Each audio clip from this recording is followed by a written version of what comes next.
ಇವಾಗ summer holidays ನಡೀತಿರೋದ್ರಿಂದ ಮಕ್ಕಳು ಅವಾಗವಾಗ ಅಮ್ಮ ಏನಾದರೂ ಕೊಡಿ ಅಂತ ಕೇಳ್ತಾನೆ ಇರ್ತಾರೆ.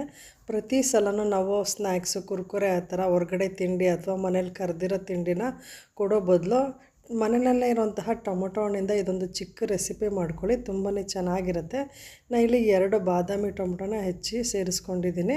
ಅದಕ್ಕೆ ಸ್ವಲ್ಪ ಚಿಲ್ಲಿ ಫ್ಲೇಕ್ಸು ಇಷ್ಟು ಮಕ್ಕಳು ತಿನ್ನೋಂಗಿದ್ರೆ ಮಾತ್ರ ಹಾಕ್ಕೊಡಿ, ಇಲ್ಲಾಂದರೆ ಸ್ವಲ್ಪ ಸಕ್ಕರೆ ಹಾಕ್ಕೊಳ್ಳಿ, ಜೊತೆಗೆ ಎಳ್ಳು, ಸ್ವಲ್ಪ ಗಸಗಸೆ, ಕರಿಬೇವು, ಸ್ವಲ್ಪ ಉಪ್ಪು ಮತ್ತು 1 ಸ್ಪೂನ್ ಸಕ್ಕರೆನ ಹಾಕಿ ಮಿಕ್ಸ್ ಮಾಡ್ಕೊಳ್ತಿದ್ದೀನಿ. ಚಿಲ್ಲಿ ಫ್ಲೇಕ್ಸು ಮಕ್ಕಳು ಇಷ್ಟಪಟ್ಟರೆ ಕೊಡಿ, ಒಂಥರ ಖಾರವಾಗಿ ಟೊಮೊಟೊ ಹುಳಿ ಇರುತ್ತಲ್ವ, ಉಪ್ಪು ಖಾರ ಹುಳಿ ಗಸಗಸೆ ಎಲ್ಲ ಬಾಯಿಗೆ ಸಿಕ್ತಿದ್ರೆ ತುಂಬಾ ಚೆನ್ನಾಗಿರುತ್ತೆ. ನಿಮಗೂ ಸಹ ತಿನ್ಬೋದು. ಟಿ ವಿ ನೋಡ್ತಿರ್ಬೇಕಾದ್ರೆ ಸಣ್ಣ ಪುಟ್ಟ ಹಸಿವಾಗುತ್ತಲ್ಲ, ಪ್ರತಿ ಸಲ ಕಾಫಿ ಟೀ ಕುಡಿಯೋ ಬದಲಿಗೆ ಇದೊಂದು ಟ್ರೈ ಮಾಡಿ ನೋಡಿ. ಇವತ್ತು ನಾನು ನನ್ನ ಮಗನಿಗೆ ಮಾಡಿಕೊಟ್ಟಿದ್ದೆ.